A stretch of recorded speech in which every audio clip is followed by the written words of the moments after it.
Welcome to Grey today. Reunion weekend, it's a big weekend, renaming the field after Kolisi today. And yeah, just thank you for being here. So I'd just like to start by saying, obviously here at Grey we're honoured to be naming the field after you, sir. But we'd just also like to know how you feel about the renaming of the field. Well, I can't put it in words because it's one of those things that nobody can dream about. You know, we've never seen it happen at our school after 166 years. And the school has done literally a lot for me and my dreams and aspiration. And this is like a big moment, not just for me, for so many young people who look like me and who can dream of such things, you know, and proud of the school to taking such a huge bold step. And it's a step in the right direction, I think, and I'm honored to be part of this school. And like, it might be just my name there being put up there, but there's so many people who've gone before me who've put in the hard work. This gentleman next to me, my family, and who I'm so much grateful for. And obviously, my community is with there. I don't think without them I would be where I am today. Is that a good answer? Thank you, sir. It is a very good answer. Mr. Mai, your friendship with Mr. Kolisi has spanned a number of years now. We all know his achievements on the rugby field. What achievements off the rugby field have made the biggest impact on you? I think that's a really important question because Sia is so well known for his extraordinary achievements on the rugby field, and justifiably so. But to me, what he does off the rugby field and what he represents as just in terms of his persona, in terms of his his empathy, his kindness, his interest in not taking his huge success for granted, but seeing the platform that gives him to do many other good works. And so he's just such a role model and such an inspiration to people in terms of his commitment to helping people who need help. And so his persona, his achievements on the rugby field are huge, but it gives him a platform to do many, many other good works. And so what I feel about Sia is he still has a great rugby career ahead of him, but he also doesn't take for granted the position that he's got in South Africa, to use that as a platform for doing good. And the great thing about Sia is that he is just such a warm, kind-hearted, empathetic person. So he connects with people extremely well, which enables him to do all the good things he does off the rugby field. And so, Mr. Mai, so you're obviously a benefactor of scholarships at Grey. What kind of prompted your decision to give back to your school in this way? Well, again, that's an important question. And if you go back to just a philosophy of life, I mean, I guess one of the starting things for me is equal opportunity for everybody. Now, we all know if you look at history, it's impossible. No society ever has exact equal opportunity. But certainly in South Africa, there is a lot of sort of inequality. And I had such a good education here at Grey. It was such an incredible privilege for me to be here. And when they had the whole political transformation in South Africa, with the release of Nelson Mandela and the move to a democratic South Africa, I felt I wanted to give young kids who had never had the opportunity that I had when I was at Grey, I wanted them to have that opportunity. So I started this program, which has been going, for 25 years or so, of just wanting to give young kids the same educational opportunity that I did. And I felt, quite honestly, that Grey for me was an incredibly beneficial experience. I wasn't much of a star academically, I have to admit, but I still felt I had a good education, and that helped me in whatever I did after I left the school. I thought I was much more interested in sports when I was here, but I had it was a great experience with all the ingredients that go into education. And I just wanted to share that experience with kids who otherwise wouldn't have had the same access. And obviously you've been staying in contact with Sia, but have you stayed in contact with any of the other people you've helped through the school? Well, some of them, but not nearly to the extent we have with Sia and Rachel and their families. I mean, they become family to us. But I do stay in touch with them, and the school lets me know about how these kids are doing. And generally, I'm always very thrilled that they're doing really well. But our relationship and the depth of our relationship, my wife Anne and myself, with Sia and Rachel and the family, it's of a whole different dimension, because we share so many interests in common, and we're both so committed to trying to just use whatever talents we have to sort of help do good in the country. So I'm very committed to that, and Sia and Rachel and their families are too. He's in shot put. Talent. He was the school chairman in shot put. And Yes. swimming. I also did swimming. I played water polo for 1 second. I You went did? in, got the ball, passed it, I went out. Well, I'm glad you decided to get I out. tried, Yeah. because the first time I got in junior school in the pool, Yeah. saw this grade ones, they're like this small. They jumped in the deep end. So I was like, okay, cool. I'm bigger than them. I'm in grade 7. I jumped in. I didn't come back up until I saw someone's foot, and then I pulled it down, climbed out. So I started learning how to swim. And then one of the boys taught me, Jason Brits. He was the same year as me. He taught me every day. I went in, and then I could swim. And then one day they asked me to play in the inter-house water polo, just for fun, for years. Yeah. I'm like, okay, I went in, and there's no shallow end in the swimming pool. Went in, got the ball, and I passed. After my one, and I couldn't pass straight because I would drown. Yeah. Took it and I passed, and I went to the side, and we scored. Wow. So I had an assist. Well, you could have just held onto the ball, I because you know. won't sink if you hold on. I know, but then we couldn't play the game. So I had to get rid of the ball. Will we be seeing a career after rugby with Water polo. Water Yeah, polo. I'm thinking about it. I've taken surfing. I also try and golf out, but my wife is happy that there's no progress in my golf game because she thinks I'll be at the golf course all the time. But probably water polo and surfing after rugby. I've never thought of you as a water polo player. I'm that guy, Uncle Vincent. There's also no progress in my golf game, but I still Do you play? It's cool. no, I don't play for the school, just socially. Okay. Yeah, well, I try, but that ball has its own mind. It Yeah. goes where he wants to go. I hit it to go there, it goes there. and it's the only sport where the ball's not moving, and it's I still the know. hardest. I know, Yeah. it's tough. Yeah, and I'm the same. I have found golf really difficult to control. And you're competitive. And I'm very competitive, which is Yeah. why I gave up golf. Yeah, it sounds like Rachel. She can't play a sport, but she can't win. Yeah. No, well, I'm the same. Yeah, so I couldn't play golf, so I stopped. Okay. The Kolisi Foundation was co-founded by you and Mrs. Kolisi. They partnered with us in 2020 for distributing food parcels to the PE community. We've all seen the success that it has brought. What do you feel has been one of the most key aspects of making this foundation successful? The key, my wife definitely.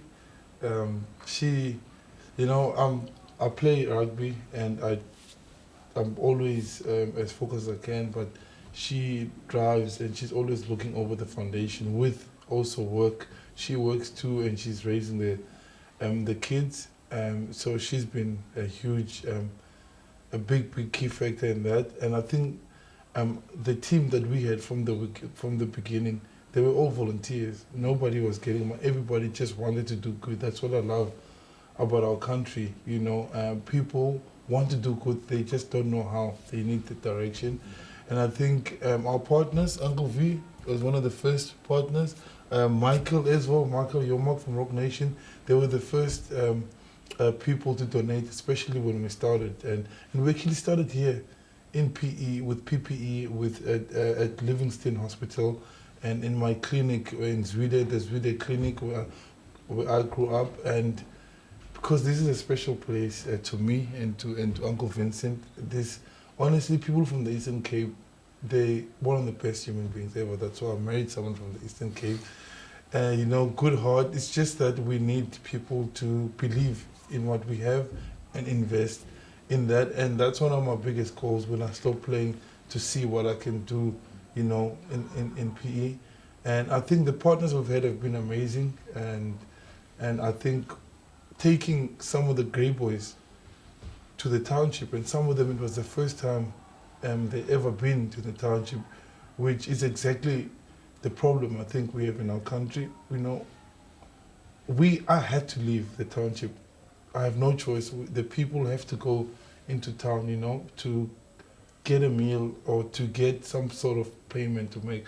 And then if you born and live in the suburb, people don't get exposed to what happens in the township. And I think, how can you know what people are going through when you never see it? And that's one of my biggest things, where I want to make sure people step out of their comfort zone as much as possible to go see what's happening in the country. Because if you live in your bubble, you never know.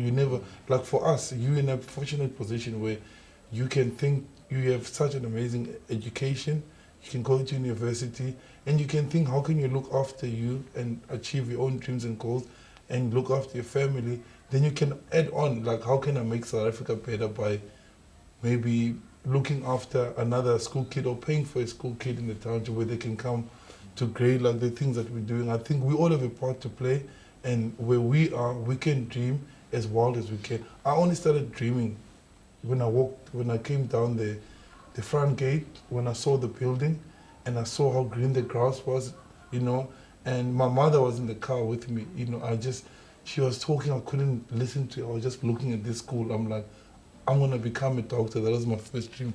I didn't realize you to take science and stuff. I didn't realize you still had the education. Yeah, that's the problem. Yeah. So with you have that. You have a roof over your head. You don't have to think what meals you must eat.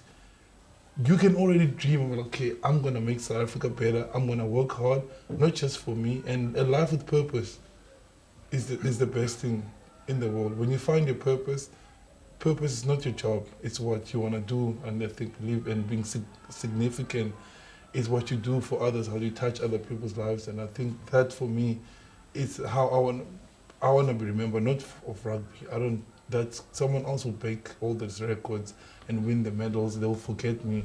But the life that I touched, like he's touched my life, I'll never forget that. And I'm touching so many other people's lives who will hopefully touch other people's lives. So that's the biggest thing for me in my foundation. My foundation, other than looking after my family, gets me to wake up when I don't want to. When it's too cold in the morning and I don't want to go to training, when it's too early, I know there's a little kid that will get a meal because I went to training, we won a game, and somebody wants to work with me.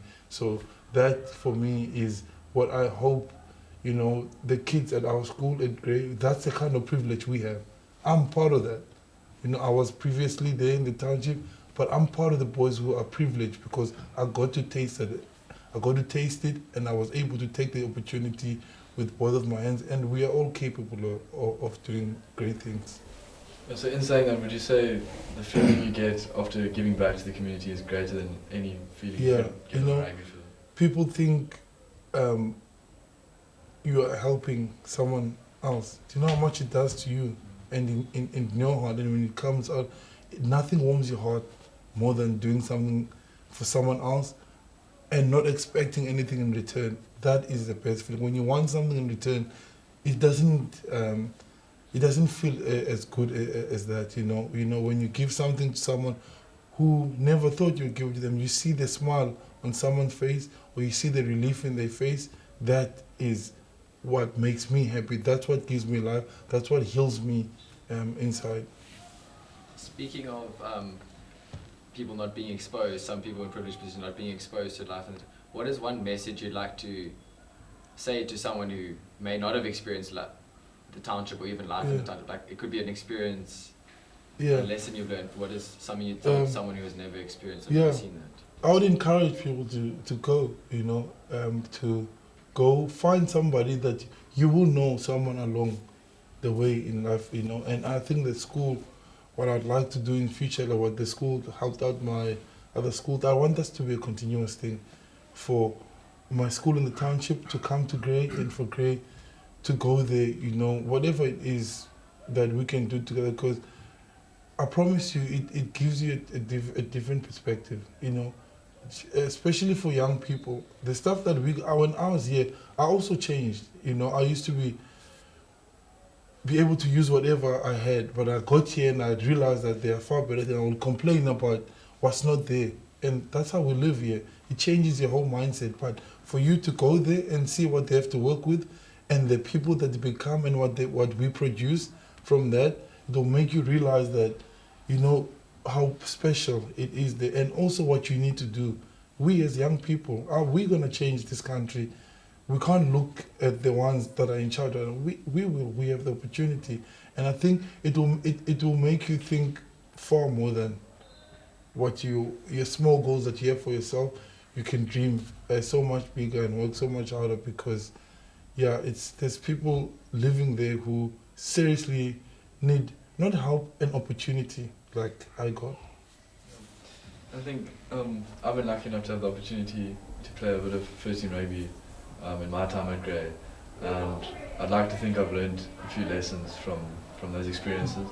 Are there any lessons that you learned in your time playing first team rugby at Grey that you maybe took forward further in life, maybe playing for the Springboks? Any lessons? You can start. No, he's asking you the question. No, you can start. So what did you learn? He played first team too. And swimming. Firstly, what I learned was in all the sports that I played, because I loved sports, and firstly, I'm very competitive. So the school, there is they're almost contradictory. There's an incredible competitive spirit in the school. The school wants to be the best. So all the sports I played, I wanted to be the best, and I wanted to be the team I played in, to be the best against all the schools we played against, with the kind of thing you're experiencing here today. But the other side of the coin is that I also learned to be gracious in defeat, and the school was incredibly demanding on the way that you behave. And it really stuck with me in a lot of ways, and really a lot of ways through life. So sometimes you win, and you have big success. Other times you don't. But right here, there was an incredible ethos of good behavior, and of being gracious, and of accepting outcomes, even if it wasn't the outcomes that you were hoping for. And so, yes, winning. Being the best was a big thing, but also always keeping things in proportion, and it's not the end of the world if you lose. And what's really important when you do lose is you do so in a way that's respectful of, the school, your opponents who beat you, and that was a lesson that has been very much part of my life. Is you take the good and the bad, and you accept it with grace. Similar for me, same. All what he said, and also think respect and being humble, because while we were playing, like we couldn't dive when we scored, because when you dive you can also knock on the ball, but it's kind of like showing off to the other team, and the people around you. So we couldn't do that, which I didn't understand at the time. Then I realized you're showing respect by putting the ball down normally. And also, you couldn't play with your socks down. You had to lift your socks the whole time. So I was mindful at all times, when I'm playing first team, worried about my socks. And I still do to this day, which is crazy now. When my socks are down, unless my calves are hurting, my small calves are hurting, I have to do that. And also accountability, to my teammates. And I think the pressure of knowing, the first team, the whole school can lose. If the first team wins, the whole school wins. Nobody cares about anything else. It's the same like that but now we do it for the country. When we play for South Africa, that's the kind of pressure. But I don't think like that. Like, I kind of dim it down to playing for first team at school, because it's as big if you think about it. If you compare the two, it's everybody in the school that's relying on your one performance every single day. Everyone is relying on you. So I really enjoyed that kind of pressure. And yeah, and just staying calm in those times, and knowing what I'm doing it for. Yeah, I'm not as competitive as Uncle Vincent or my wife. Yeah, I can't That's play. not true. I But, can't play. I don't think I'm that competitive. Rachel is bad. My wife is horrible. I don't play games with her anymore. It's not fun. If we play something, let's say at 10 o'clock at night, if she loses, we'll play until 1 o'clock, until she wins. That's how bad it is. are you saying she's not a gracious loser? No, she's not. She wouldn't have fitted with our school mottos and everything. Yeah. I think Lemieux can learn a bit about that no diving. No diving when you're scoring tries. Oh no, I think that rule has changed. Yeah. We all know the saying, like, you never know what you have until it's gone. Being reunion weekend, all the old boys coming back. How does it feel to come back to a school that's given you both so much?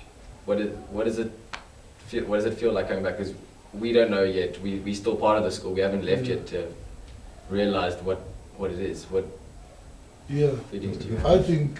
I think you guys, you just have to just make as many memories as you can, And for me, that saying is true. You don't know what you have until it's gone. But for me, I knew what I had from the moment I got here the first time. I saw it and I lived it, and I gave it absolutely everything. I was small. I had malnutrition. I ate at junior school. I was on my third meal while the other kids were eating their first meal. I was 12 years old, and Mr. Clark had to stop me. Hey, the food is not running away. Breathe, take your time. But he didn't, and I enjoyed myself. I made fun. I had fights. I cried, and I made some of my best friends. I named my son after one of the guys I met at school, Nicholas. So I lived and enjoyed myself here at Grey, and I don't think I did.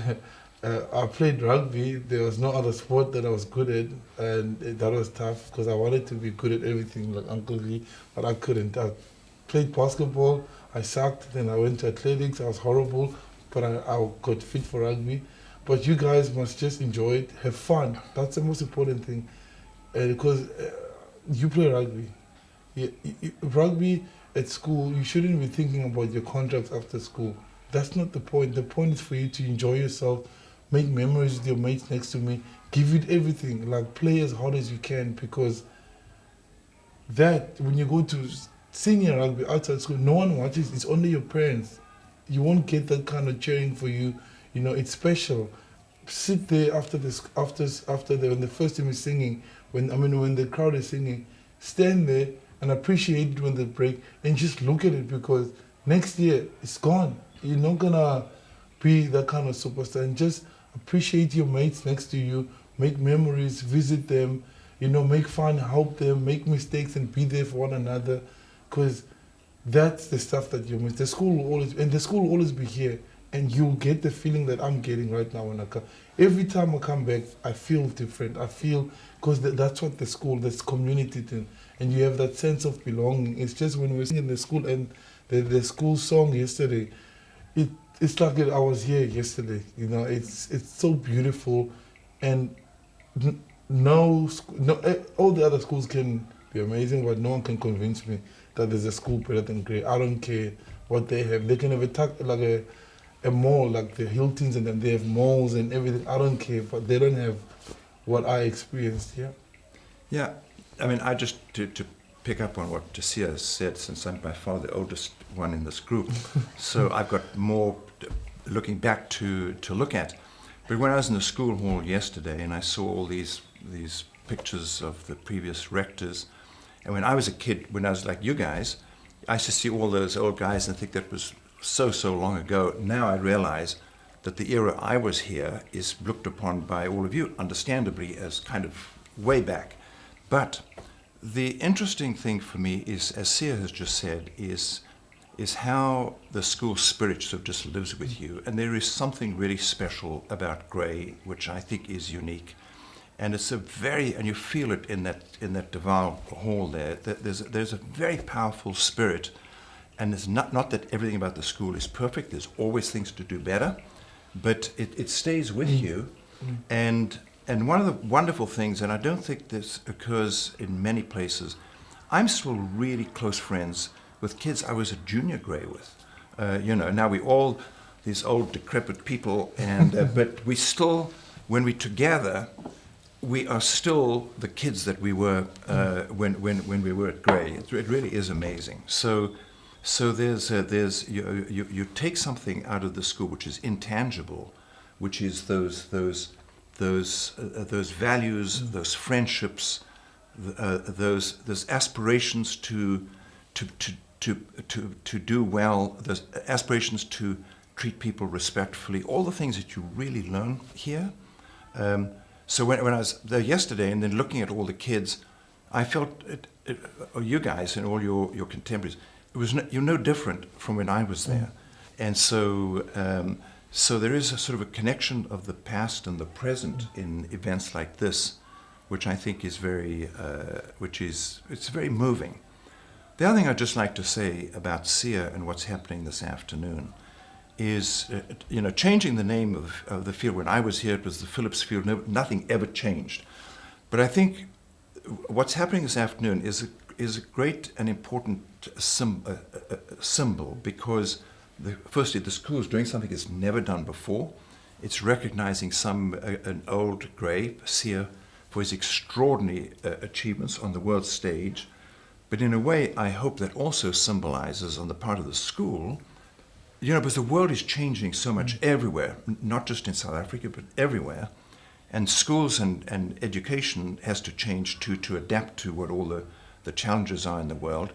So I'm hoping around this symbolic event this afternoon, which is really important, I'm hoping also it also is a regeneration, if you will, for the school to look at things differently, to look at things afresh, and also be a leader in the sort of transformation and change in South Africa, because the school has such an important role to play. So I see a lot of symbolism that's really important if the school takes that opportunity and sees itself as a catalyst for change and not just keep doing everything the same every day. Speaking of that change, obviously the Springboks are a diverse group of people and they're working towards that common goal. And since 1994 there's obviously been so many positive changes, but we still have a long way to go. And do you think that in 2019, that World Cup, what do you think the impact that was on unifying the country? Yeah, it's hard. You can't measure how it unifies the country, but it unifies us as a team. I think with a coach that was open and honest about making sure of transforming the team, that was the game changer. It's the conversations we had. We're not close to being perfect, but that's the road that we chose, and that's what we stuck to, and it showed by us winning that World Cup. It just tells you diversity is a strength for our country, and we haven't kind of used it as our strength, and I think that's why we're not going forward. Our country is only going to be everybody's only going to be free and happy and liberated until the most people in the most disadvantaged areas are.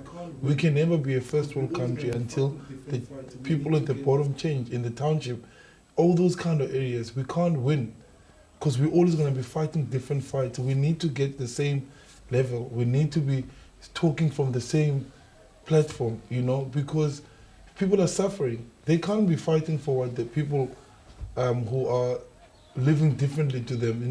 We're talking a different language, and that's why I love had the opportunity at Grey, but how many other people were left there, and And I think transforming and diversifying, using our diversity, gives people that you're gonna look at someone that looks like you because you can see like, oh, that guy, I can make it. Someone that looks like me can see me. There's representation, so that's so important. That makes kid believe, even if he didn't have the belief and the hope, and then he hears, oh, Sia comes from the same background as me. He couldn't get meals. He used to walk to school without shoes on, and that kid has shoes and everything. He could do it with all of that. Now he can make it. It gives so many people so much hope and so much confidence to walk tall, no matter what circumstances they're in, because they have a reference point. That guy has done it, and it will empower so many people. And I think our team, for the first time, we've never had so many people of color in the team, and we're able to win the World Cup, as a group. That for me should encourage every single person, no matter what job you're in, your offices, in the schools. It's strength, and it's all about us using it well and using it as our strength. Yeah, I think the feeling around the country at that time was amazing. Yeah, it's insane. I mean, just thinking of the trophy tours, the parades you had around the country. How was that? How was that experience? Because it looked amazing. Yeah, I was exhausted the whole night because everywhere I went, I had to bring the same energy. I lost my voice. You can do this so many times. Yeah, that's all I was. And everybody wanted that, and that's what I did. And my highlight was obviously coming to here. It took us to go, it's probably about 15 Ks. It took us about 4 hours to get through. There were too many people. In New Brighton, because Coach Mzwandile Stick is from there, we couldn't move between those two areas. And then when I finally got to Zwide, at the petrol station that's close to the stadium and close to my school, and I saw my old school.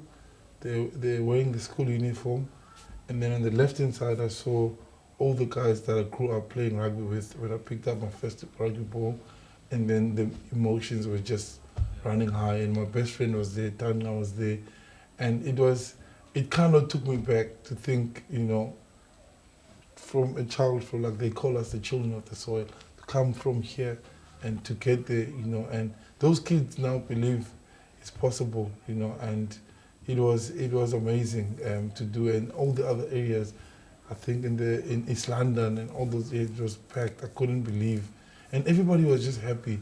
And also there in those big crowds, I just saw diversity, and it was beautiful. It was beautiful. You hear when you're driving in some of the township, kids running with even Elizabeth's faces, That's when I remember I sat down, I'm like, this is far bigger than we ever could have imagined. When you see that, someone in the township running with Eben's face, then we go in the right direction.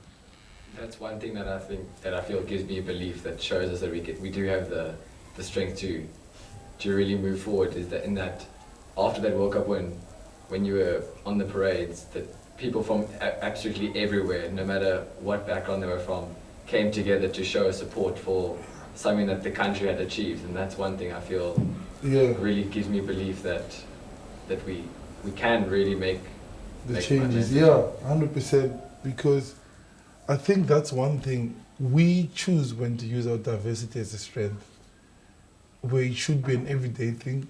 When we were in a tough position as a team, our country comes together to get behind us. When we're playing games, our country comes together. And we always win for some reason, on those days where everybody comes, when our backs against the wall. That should be our mindset every single day as a country. Because we've got places that we need to go to. And if we have that mindset every day, it's like us, when I go play, I can't go half-heartedly at a game. When I'm playing for anyone, especially like South Africa, I have to go flat out because everybody wants to beat us. We're number one in the world. We're a third world country. We're number one in the world against teams who have a budget who could buy almost the whole of our rugby systems, And we are able to do that kind of thing because of the support that we get and the values that we have as South Africans. We don't give up. We don't make excuses. We fight over and over for everything that we have and our diversity, but we choose when to use it, and it should be like that every single day. And I think that's where we're not getting it right. That's the messages which we're seeing on TV, our togetherness, our unity of our country. That's what we need. If I can add, Sia, to what you've said, I agree with everything he said, but it's also back to giving opportunities to everybody. Because everybody's born with certain qualities and talents, and you don't know what they're going to be, and it's different for everybody. But if you take Sia as an example, he had this enormous talent, not just as a rugby player, but for all the other things that he stands for. But he was only able to let those qualities flourish and emerge because of the opportunity he had at Grey. But you think how many Sias there are out there, and not necessarily around rugby, but it could be around lots of other talents and qualities, because there's so many different areas that you can express your talent. And this is an incredible country. South African people are amazing people. But I don't know what the population is, 60, 70 million. But the challenge and the opportunity is to get as many of those young kids who are part of that 60 to 70 million to have the opportunities to fulfill their talents and what they're best at. Because that way, when Sia's talking about we're a third world country, that's how you become a first world country, is just opening the doors to giving people educational opportunities at an early stage, because it's always astonishes me about the human race is how many extraordinary people there are, and a lot of them are residing in the townships, not just in Port Elizabeth, but all over the country, and it's a question of finding a mechanism to educate those people, to give expression to their talents. But it all connects back to the things that Sia's talking about there, and that's the challenge. And you can't just rely on government to do it. You have to have a lot of well-intentioned people. You have to have a lot of foundations. Just get as many people involved in opening the doors to as many young people as possible. And I think that's the way the full potential of this country would be realized. And then, Mr. Kolisi, being born on Youth Day, a big day in our country, and you being such a role model to the youth, and you spoke about people not knowing how big they can dream until they see it, like when you came to Grey, and then you decided, I want to be a doctor, because you knew that you had the opportunity to do it. You can bring that up again. Yeah, but the dream was there, Do you have any advice or anything you want to say to those kind of people, how they can overcome the adversity or put it away and go forward? I'll say to the parents, number one is to love your children. Love them as much as you can. They must know that they're loved. No matter if you don't have, you don't have. You can't give what you don't have. But love, you have at all times. Time, you have at all times. And supporting your child, you have. And if your child says they want to become a doctor, while you sitting there with no bread, nothing, that's okay. Let him be. Support your child. Let her be.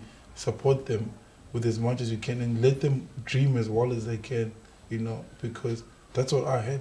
That's what my grandmother gave me, and that's all she had, And for you as a kid, you have to believe in your dreams more than anybody else, because people will normally tell you you're not going to make it because they never made it or they never got the opportunity, and you have to work and prepare yourself each and every single day for the job that you want, for the opportunity or the dream, whatever dream that you want to succeed. Use what you have around you, because when you do, when the opportunity comes, you'll be ready. And if you don't, the opportunity will come and you won't be ready. And you won't be able to come. You can't say, yeah, but I didn't have this, I didn't have that. There was something there that you could have used. So prepare yourself and use the opportunity and work. Once you get the opportunity, that's only the beginning. Then you have to start working some more. And that was my journey here. in the township. I trained in a field that had thorns, it was brown, it wasn't green. And we trained bare feet. And I walked to school to get the education I needed. I was a top student in my school. Then I came here, I got the opportunity, then I came here. The fields were green and everything, and I was an A student in my school. I came here, I had to learn English. I had to adapt to a new culture, and taxis and everything to come here. But I didn't stop there. Then I had to leave school, come to rugby, and I had to learn Afrikaans because some of the rugby teams were Afrikaans. I had to adapt in all of those things. Didn't complain. I had no choice. I had to make it work, not just for me, for my family, and for my community. So believe in your dreams, adapt. Don't forget who you are. You might change a bit. You might change because I stayed here all the time.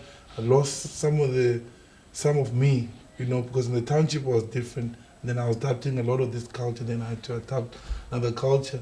But that's what you need to do to get to some places. That's why today we hear this is a cultural change. What's happening today?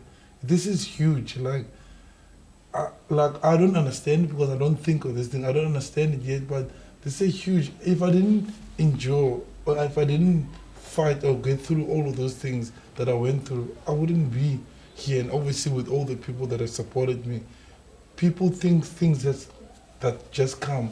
Sometimes you have to fight, wrestle with yourself, pray a lot of times, and other people pray for you along the way, but you just keep on moving, stay on the path, and you might get out of the path every now and then. That's why you need a good support system around you. That's why you need to have faith. That's something that you can stand firm in, and you keep on moving forward. And things like this happen, not because I wanted things like this to happen, because I stuck through to who I am, and I fought the battle, and I kept on walking as hard as I can. And along the way, people's lives were touched, people's lives were changed, and I'm really grateful for this, for today, because it's so big, but anybody can do it. And sometimes God has a different path for you. For me, it looks different. It might not be this, it might be something different. That's why I say also, don't envy someone else. Don't look there. He's giving you everything you want in front of you. Because if God is working on him, he's so close, he'll touch you. That means he's next. You celebrate him as much as you can. I celebrate Uncle Vincent's success. He celebrates me, and anybody else, because that should make you motivated to work hard on what you want to achieve, not on what he's got. Yeah. I like to think that education around schools is not only learning maths or learning science, but the holistic education that you learning to be around others, to support others, the lessons you learn. What are your thoughts on the importance of the holistic education that you receive and how that shaped your life? Well, firstly, it's a great question, and it's hugely important. I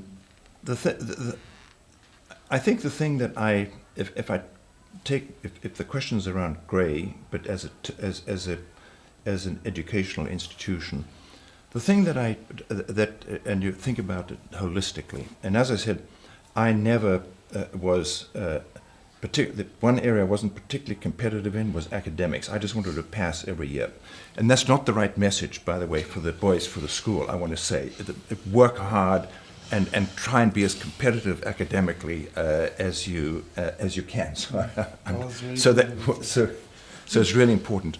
But to me, the things that are really important, I tell you what I learned at Grey. You learned teamwork, broadly defined. I'm not just talking about sports. You really had to do everything as you saw yourself as part of a community, and you had to fit in with that community, and you had to do justice. Whatever your endeavor was, you had to do justice to all the people who were in your community, and at the school. So I think that was a really important thing. I think the thing that I learned hugely importantly at Grey was treating people with respect.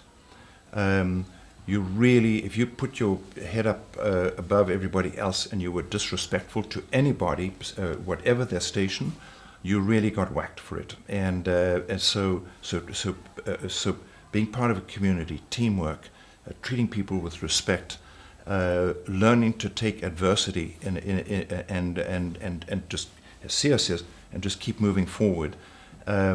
So there were a whole lot of those intangible things that went beyond what your school marks look like or whatever your achievements on the sports fields look like. There were those intangibles that were really really important. And when I see now, when I'm much older, those values still come with me. It's not just with me, and I find that happens with many people who've been educated in the same kind of community as Grey in South Africa, but other South African schools. When I see people abroad, it's very interesting to me that those qualities and those values so stick with you for life. And that's one of the reasons. I mean, it's a very interesting, and this is a bit of a digression, but if you look at South Africans, both in South Africa and in different countries in the world, they tend to do well because I think those intangible qualities that I've just touched on, I think you learn them. They're so ingrained in you by the time you walk out of the school grounds for the last time when you've matriculated. They really do stay with you. And so to your question, holistic education, absolutely. Do everything to the best of your talents, but there are a whole lot of those intangibles that are really important and that stay with you in life. You know, Mr. May, talk about those intangibles, and yesterday Dr. Green spoke about the difference between, you know, your achievements and success and your significance. And I just wanted to know from you, what are your moments, not maybe of success, because you've been very successful, you know, outside of school, but more your moments of significance, like a moment that stood out for you that you thought was quite significant in your life? Well, I'd have to start off with Sia Kolisi. I'd have to start off. I've tried to do lots of things of significance, but I can't say that you know, Sia has to be up there with things of significance. But you know, I mean, I don't pick single things. It's sort of a continuum, and it's trying to be. I mean, it was interesting what Darren Green said yesterday, and the question you've just the way you framed it, because you know, it's a relative thing. Significance, what's significant, but to me, a lot of the little things are significant. You know, and doing little things that improve people's lives or contribute to making people happy, or taking away things that are causing suffering and hardship to people. Those are all significant. Now, you might never read about it in the newspapers. You might never sort of get a prize for it, but I would define it really as doing just a lot of small things well, but always thinking that you're part of a community, and those small things that are helping somebody else who needs help, or helping somebody to achieve something bigger than they would have been able to achieve on their own. So it's lots of little things, but for me, since I'm sitting here with Sia, I've got to say that, you know, people say to me, "Well done, you know, getting Sia started," but I actually think it's the reverse, because as I get to being an older person, I mean, I can't tell you just what a joy it's been for me and for my wife and for my family to become part of Sia and Rachel and their families. And so they have done, in terms of just giving us a something that's joyful, something that enables us to be achieving more in helping people than we would have on our own without Sia and the Kolisi Foundation. I mean, these things are all mutually reinforcing. So yes, I feel proud to have helped Sia, Sia's helped me and my family in lots of ways as well. It's been a real mutual reinforcement. But but as I say, on the significance, I think the significance doesn't have to be a huge headline accomplishment. It can be lots of little things. Those are also significant. Mr. Kolisi, you were speaking about coming back to the school and singing the school song and how that brought us together. We've all seen your rendition of Bridger Squad's Leleni Mawan to your wife on Mother's Day. Has the thought ever crossed your mind to pursue a singing career? No, definitely not. Yeah, I'm joking. I do. I know. I can probably make it. You know, my voice is there. Well, I've got to say, I was with Sia when we sang the school song yesterday, and I didn't realize it, but he was recording the two of us singing. And I've got to say, I don't think he has much of a future as a singer. Yeah, but that's what I say. I was singing in people tune. Who can't sing are jealous of my voice, jealous of my talent. He knows I'll go to places. No, definitely will not. But I'll sing Igwijo, which I'm hoping the school can. Do you guys sing Igwijo? No. No, not like officially, but no, I think it should of, be official. It will change your life. Yeah. I'm telling you. That's the thing. That's why when you talk about diversity and unity, you don't know what that does to me, to Liema, to Luvuyo. You're speaking because now there's been generations of songs that have been going on and on. I know all of them. But if you guys could learn one or two of Igwijus, I'm telling you, it does things to us, or people who grew up with it. When we struggled, we were hungry, when we were cold, when we were sad, when we were happy, we celebrated with Igwiju. It's not just a song that we sing. It just does. I can never sit still when someone is singing Igwiju. I'll join it, even if I don't know it. A minute later, I'll know the song and I'll learn. I'm telling you, it speaks deep to us. And if a school does that, then we feel that sense of belonging. We welcome. And it makes everybody move. And that's the thing. It's so great. You hear it. On Queens. Yeah. We'll sing it today. It's big and it's going all around the country. And I think we as a school need to, especially at the Kolisi field. Yeah. We need to. That's a very important message. Yeah, and you can learn, especially if you stay in the hostel. Man, you've got a great opportunity. The hostel guys that stay in the hostel, that camaraderie and all of that is you get it the most. Because the day where you go back home, you sit there in the hostel, you go through and you have your mash and bangers, you're there together, you play touches on weekends, you really become a family, there. And I encourage you to talk to someone outside your race about asking the dumbest questions ever. Like for us, do you know that it's disrespectful to remove a person of like a black guy? If you remove my hat in our culture, like those small things like that will help you in the bigger scheme of life.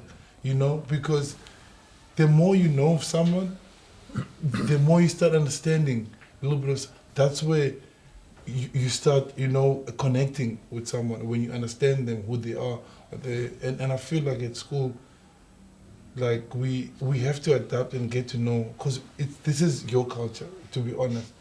We are adapting to your culture, so you have no interest. Not that you don't have interest, you don't get to get exposed. I took Nick to Zwide. He came, he wanted to, because he thought being Xhosa is cool, like how we sing and everything. So he came to Zwide, he almost played club. We bunked out of school. You can cut that out. We bunked out to go play club rugby. We bought food, like fruit from the stand in the street, He understood, that's what you guys, by the time you leave here, get someone, even Luvuyo, get to know him, ask him about his culture, what's important to him. I'm telling you, it will help you, even when you finish school, when you get to know other people. No, especially being in the hostel, been with these guys since grade 8, and I know most of the songs, but it's always a bit like you don't know whether to go join or not. You must always join. We will welcome you. You know how cool you are in the township. You white and you sing Igwiju. It's amazing. Yeah. And then just speaking about hostels and stuff, as a hostel boy myself, I'm dying to know, do you have any like maybe a story that stands out from your time at hostel. Oh no, I can't tell. I can't tell it. We had the collegiate girls outside. You know that we introduced. We have to say a poem. Yeah. Yeah, the one guy, his name was E.T. He got expelled. He couldn't finish. Yeah, he did. He was wild. His poem was just bad. Yeah. But do I have any? I can't say that. No. Do I have any other memories? Yeah. Stories. No, I can't say because all the stuff is not allowed anymore. You guys don't get wax anymore. No. Yeah, it's good. Yeah, it's good. I don't have. It's hard to think of just one. I mean, There's too many. There's too many. There's something happening every day. So Every day, you know that. There's Yeah. never a down moment in hostel. And I mean, I used to play first team, and the guys like Kurt Coleman would be my prefects, and they would like punish me, and then I'm like, do you know that I must go play with you tomorrow? I must protect you, tomorrow. But it was nice, man. Like JJ Engbrecht was a bit older than me, and they all used to come and rough us off a bit. It was quite cool. And then now we look at each other at school. I'm like, you remember that day? Because now I've grown now. yeah. I'm like, you remember that day? They're like, no, it was old school things. Yeah, but I those are the memories I love. Like those times at hostel when you think, when the one guy that we're scared of comes in, or I had to carry a matric. I was in grade 8. I was like 59 kgs and the carry matric was 100 and something up the stairs. Those were, some people look at it as bad, like those are fun moments for me, and yeah, I really enjoyed it. At the time I was scared, but yeah, it was really cool. Probably more fun looking back than actually doing it. Yeah, it was fun looking back and coming at break and having the coffee, fighting over the chocolate cookies and coming for matron's lunch that's been put in the sun, and they toast it, only the top side toast, because that's where the sun shines in. So it's toasted just at the top. Yeah, and also when I was prefect, I didn't punish the boys. I didn't give detention. I just ate their lunch. I'd always get the day voice. I'll catch them in the assembly with their I mustn't say this time. I don't know what I'm doing. Never mind. We must cut that stuff out. Are you two both in the boarding school? No, just not. Shame, you should go. Yeah, you Because, should go. I promise you, it's the best. I always told my parents if we lived in PE, I'd still come to the hostel. The best, eh? Yeah. I'm telling my wife our son should come now. She's like, no ways. Because he's only 8.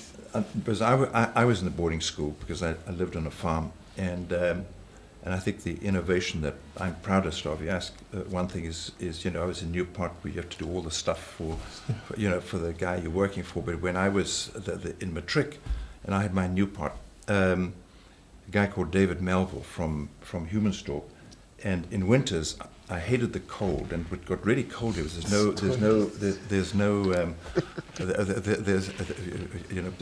no heaters, and the Newport has to, if it's cadets, is cleaning the seniors' uniform, but I didn't care about my uniform, I didn't care, but I hated the cold. So when all the Newports were working, I had my Newport, David Melville, lie in my bed for the whole half hour. So when I got into bed, my bed was warm. And then it was considered a huge innovation on the part of because then some of the other matric guys saw David just lying, and he was quite happy because he didn't have to do any work.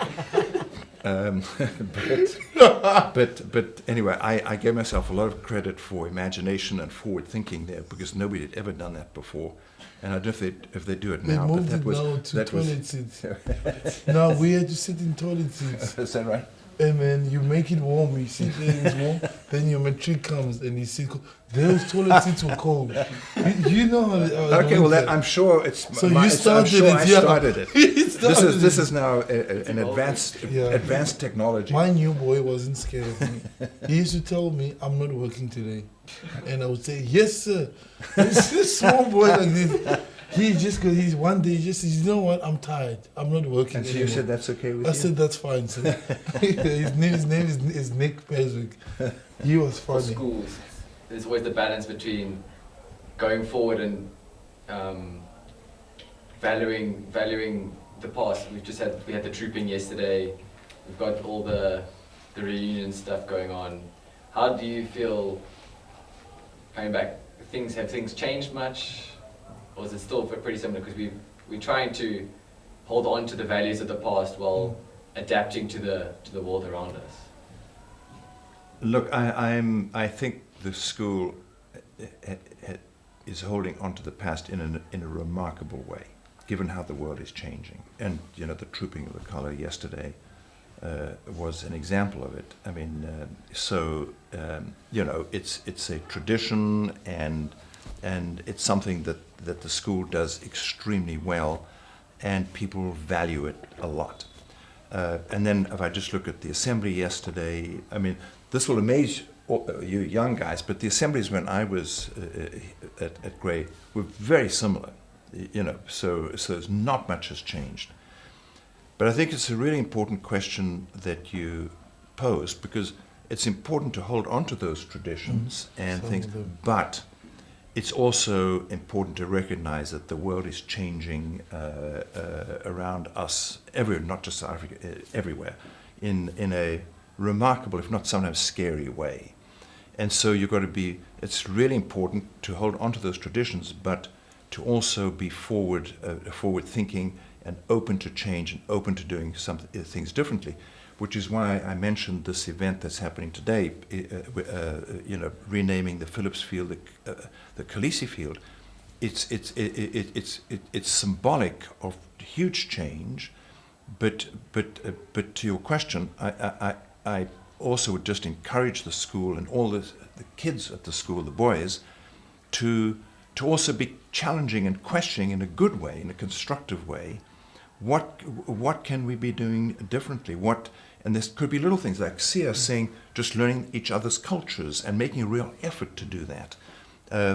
But being hands-on about taking those kinds of things seriously, about looking at the world outside of what goes on in these school grounds, looking at that seriously and questioning, and should we do things differently? So yes, I think the school holds on to its traditions very well, and I think it's a really good thing. But don't also be looking in the rearview mirror all the time. Also be looking forward. And there's a lot of stuff that I think the school should be thinking about and could be doing to be doing things differently and adapting to what's going on in the world outside of what goes on in these grounds.